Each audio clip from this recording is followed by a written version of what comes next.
Donald Trump does not have a formal doctorate, but he is in a position where he's giving people, regular people, you and I, but also doctors and authorities, medical advice. And lately, his big thing has been chloroquine. He's a big fan of it. He wants it rolled out as soon as possible, and he's not listening to these doctors that are trying to pump the brakes a little bit. So here's a little bit of him talking about why he thinks we should be using it immediately and not waiting for tests on people with coronavirus to find out if it actually helps. Morning. We sent a lot of the medicine. We don't have to go into it again, but we sent a lot of the medicine to Governor Cuomo. I believe they already have it. And they have some very capable people. We spoke to Dr. Zucker, who is his primary representative on this. And we spoke to the governor himself. And I think he's excited about it like I'm excited about it. Now, will it work? I think it has a really good chance. I think it's worthwhile. Why should we be testing it in a test tube for a year and a half when we have thousands of people that are very sick? They're very, very sick. And we can use it on those people and maybe make them better. And in some cases, maybe save their lives. So Governor Cuomo told me they'll be using their supply store. Okay, so there he says, I think it has a very good chance of working out, which I'm sure is based on his reading all of the journal articles about it and all of that, and not just he thinks it's a Hail Mary that either could work or could make you feel a little bit better for a few weeks. I'm not saying the medicine, I'm saying the news that something might be out there. You know, he loves branding, he loves rolling out new products. Yes. And so he's saying, don't test it for 18 months in a test tube, which is not what anyone is proposing. They're saying, let's do tests on people and observe the results before rolling it out when you have... Trump didn't know what it was a week ago. And maybe it'll help. Maybe. But not necessarily.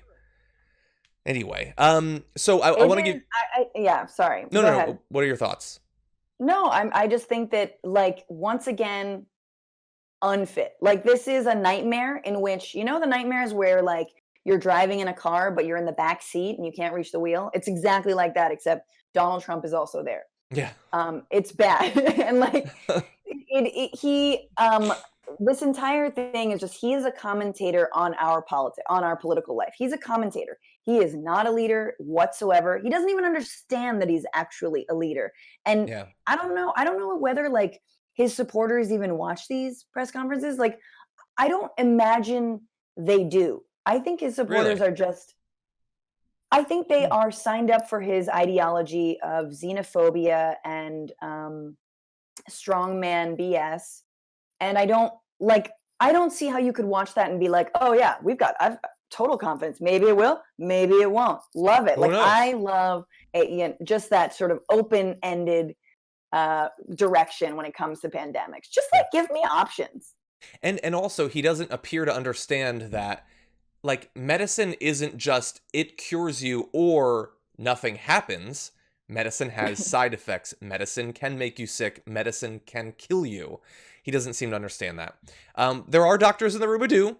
And they're trying to urge a little bit of caution. So Dr. Fauci, apparently the most important doctor in the country right now, Fauci was asked about the drug because the president had called it a potential game changer back on Thursday and claimed incorrectly that the FDA had already approved its use and the government would make that drug available almost immediately, which is 100% not true.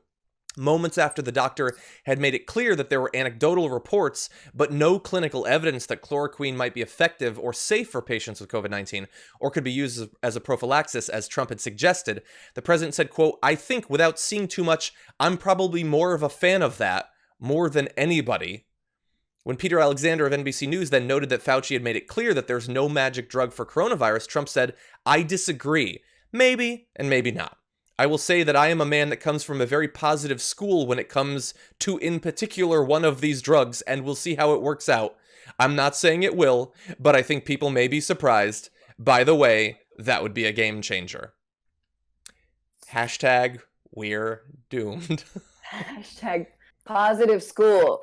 Positive school called COVID-19. I can make it medicine. Oh, it's just like, it's like a little kid, like, trying to do science. Yeah. And just like rattling off, I think it's gonna cure the world. And you're just like, yeah. You need to put leaves on it. Put leaves on the wound. Yeah, more dirt. We need more dirt.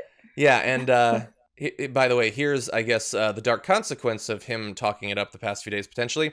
CNN reported Monday that, quote, 3 people were hospitalized in Lagos, Nigeria after taking the drug, believing that it was a cure for coronavirus, which, as far as we know right now, it is not. And look, I know that some people will be saying, well, shouldn't we be trying everything? And I 100% agree. I am sure that doctors and researchers all around the world are trying as many medications as they can in a serious fashion, gauging risks against benefits, observing the result on people. But Trump just going up there and saying, it's first of all, it's ready to go, which it isn't. It's a cure, which it isn't. That is providing false hope. And not to cure people, but to protect his own approval rating. Which is ridiculous because he's setting himself up for failure. I mean, Dr. Fauci, the very first press conference that he ever did, he was like, listen, this is how vaccines work, right? He wasn't talking about a cure then, but he was talking about a vaccine, which is what they're hoping to do, is that we have to roll it out slowly, test it for 3 months, and basically it won't be ready for public use, broad public use, for a year. And that was about a month ago. And so I remember hearing that and just like keeping it in my mind that like, okay, the science doesn't have this, and it really is on all of us and on, measures that other government organizations can take, whether it's sanitation, whether it's testing, whatever it is, whether it's having enough surgical masks to protect ourselves. But Trump is basically setting himself up for failure if this medicine doesn't actually work. Like, not only that, obviously you just pointed out setting people up for potential death, but it's like, why not set the bar low so you look good if that's all you're concerned about? Yeah, and stop lying. I mean, he said like a month ago, like we got the vaccine's about to come. Like just the constant we ordered these masks, so they're good. Nope, the order's going to take up to 18 months to be fulfilled. It's just the constant lying, and then the refusal of anyone who's been formally on his side to apparently accept that he has been lying for literally months about every aspect of this.